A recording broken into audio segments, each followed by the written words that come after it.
दोस्तों, स्वागत है आपका हमारे YouTube channel Shiv Shakti classes पर।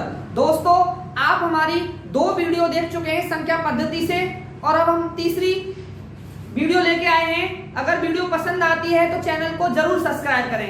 तो जितने भी पॉइंट बनते हैं उनको मैंने लिख दिया है, उन्हें ध्यान से देखते हैं। 2 एक समअभाज्य संख्या है। 2 एक समअभाज्य संख्या है। सबसे छोटी सम संख्या अगर ऑप्शन में आता है 0 तो आपको 0 पे टिक करना है। ऑप्शन में आता है 2 तो आपको 2 पे टिक करना है। अगर मान लो 2 भी आ जाता है और 0 भी आ जाती है तो हमें फिर किस पे टिक करना है? हमें 0 पे टिक करना है। तीसरा पॉइंट है सबसे छोटी अभाज्य संख्या बताइए। तो सबसे छोटी अभाज्य संख्या 2 होती है। बच्चों को बड़ा कंफ्यूजन होता है, ऑप्शन में दे देता है 1 2 3 4 तो पूछता है सबसे छोटी अभाज्य संख्या बताइए।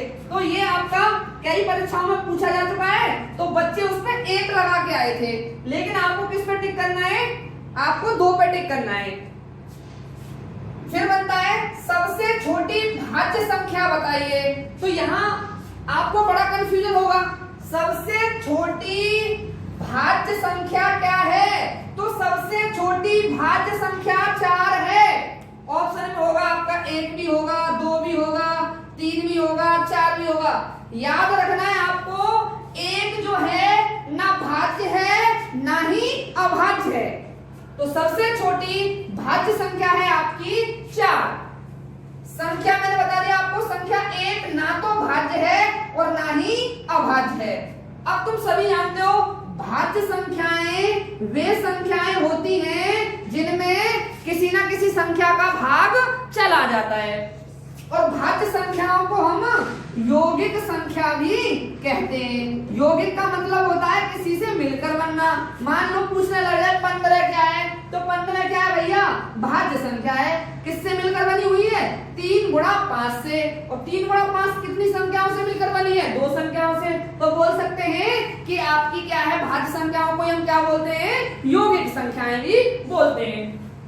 अभाज्य संख्याओं को हम रूढ़ संख्या कहते हैं। अब रूढ़ का मतलब होता है कि किसी से मिलकर ना बनना, किसी का सहारा लेके ना बनना। अब बोलने लग गए भैया बताओ 7 क्या है? तो 7 एक क्या है? रूढ़ संख्या है। क्या है? अभाज्य संख्या है। अब देखो मैंने बताया था 1 ना तो आपकी भाज्य है और ना ही अभाज्य है, तो 7 को हम लिख सकते हैं 7 गुणा 1।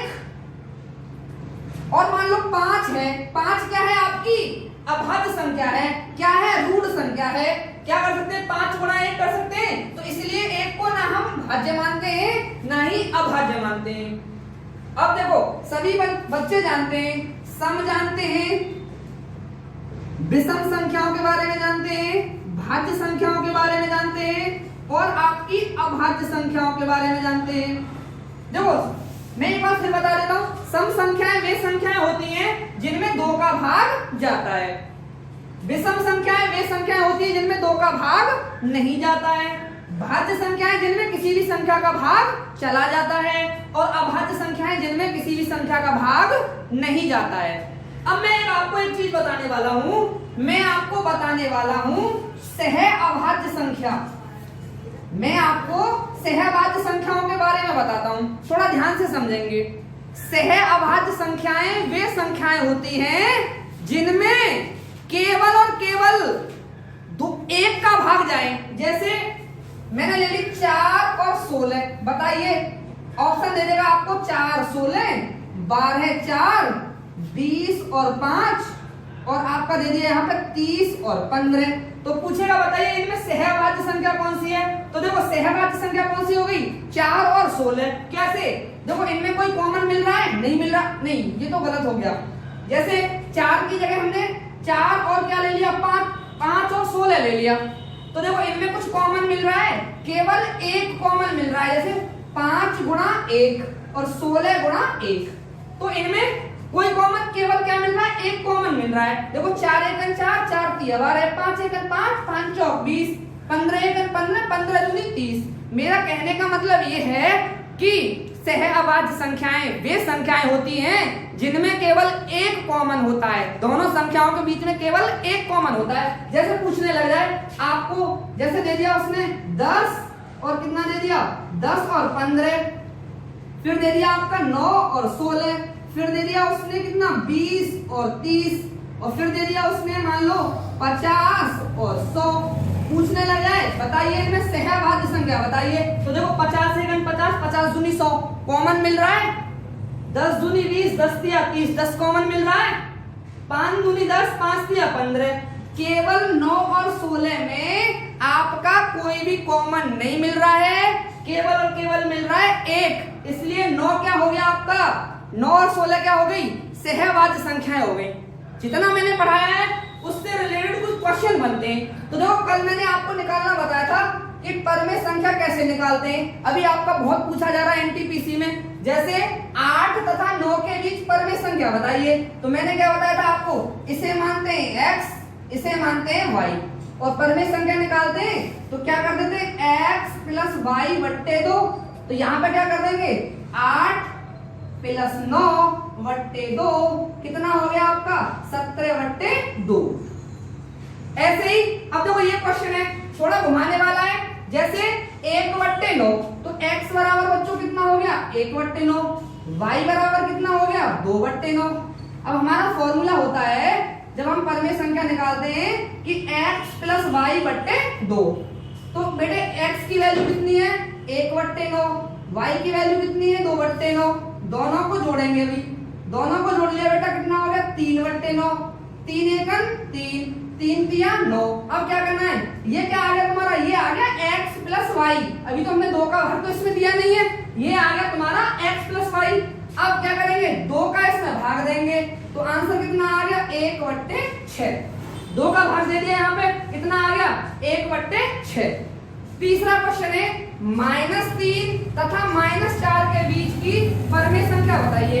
तो बेटा x बराबर कितना हो गया -3, y बराबर कितना हो गया -4, क्या करेंगे x प्लस वाई बट्टे 2, x का मान कितना है -3, प्लस बीच में लगेगा, y का मान कितना है -4, क्या करेंगे 2 का भाग देंगे, यहाँ पे कितना हो गया -3 प्लस माइनस माइनस 4 बट्टे 2, माइनस के 3 और माइनस के 4 कितना हो गया माइनस के 7 बट्टे 2। तो -3 तथा -4 के बीच की परमेय संख्या आ गई 7 बट्टे 2।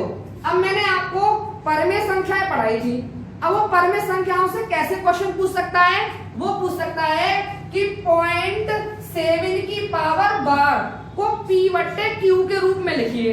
तो बच्चों यहाँ पे ध्यान देना है, मैं यही बताता हूँ आपको, यहाँ पे ध्यान देना है कि ये जो बार होता है ना, बार इसका मतलब क्या है, सबसे पहले इसे समझते हैं।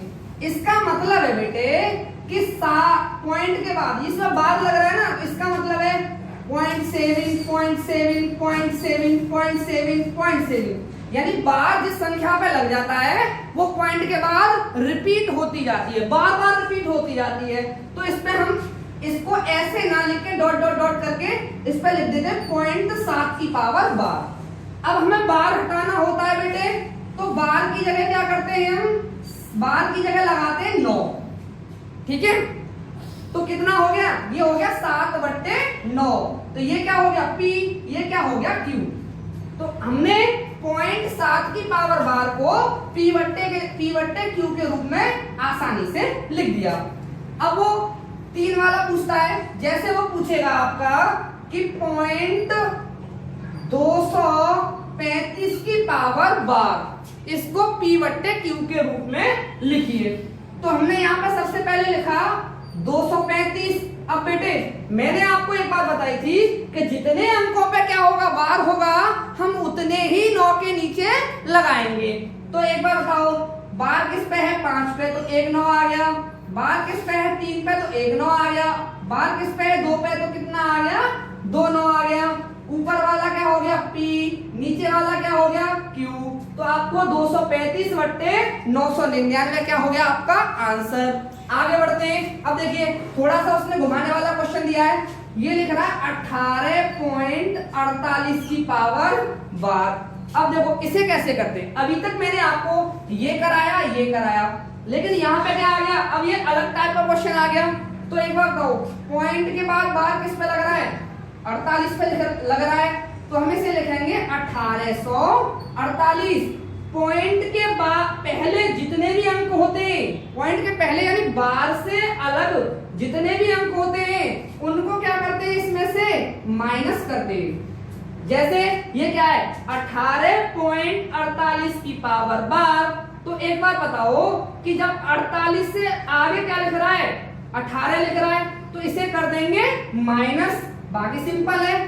बार कितने अंकों पे लग रहा है, 2 अंकों पे लग रहा है। अब देखिए यहाँ 2 9 के आ गए, इसका 1 9 और इसका 1 9। 1848 में से हमने 18 माइनस किए तो कितना हो गया 1830 बट्टे 99 आपका हो जाएगा आंसर। उसके बाद एक क्वेश्चन और दे रखा है उसने, ये क्वेश्चन दे रखा है कि 0.17 की पावर बार, 7 पे बार है, एक को उसने वैसा का वैसा ही छोड़ दिया है। तो यहां हमें समझना है कि एक बार बताओ बार किस पे लग रहा है 7 पे, तो आप क्या आप करोगे 17। बार से जितने भी अंक अलग होते हैं उनको इसमें से माइनस। यहाँ पे कितना है 7 पे बार लग रहा है, यहाँ पे बार से अलग कितना है 1।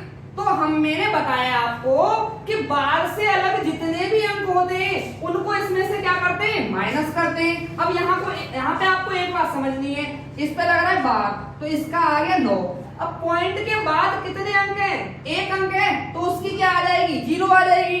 तो आपका आंसर कितना आ गया, ये बचा 17 में से 1 गया तो 16, यहाँ पे कितना आ गया 90। तो आंसर आ गया आपका 16/90। दोस्तों मैं आपको संख्या पद्धति की और बहुत सारी वीडियो देने वाला हूं।